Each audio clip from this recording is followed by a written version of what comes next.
What are the means of production? A lot of economists keep talking about the means of production. For example, Karl Marx was a famous one who coined the term.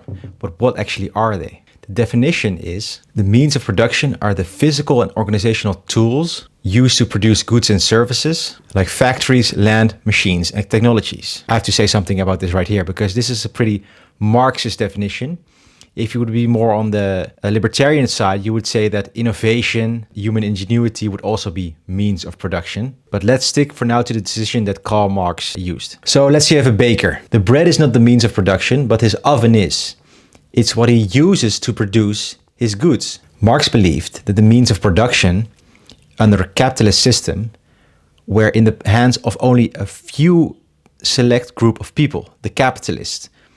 In Marx's time, this was mostly the people who owned the big factories that hundreds and thousands of people worked in. He believes this system creates inequality, and he believes that the means of production should be into the hands of the people. Well, how would you get the means of production into the hands of the people?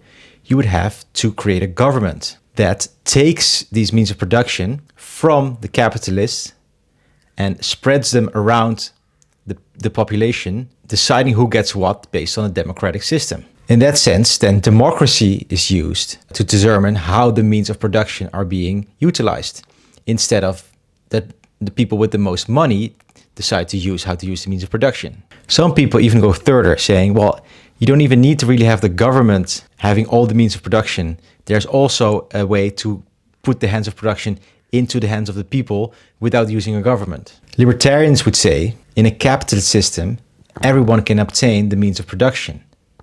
So in that sense, the means of production are already in the hands of the people.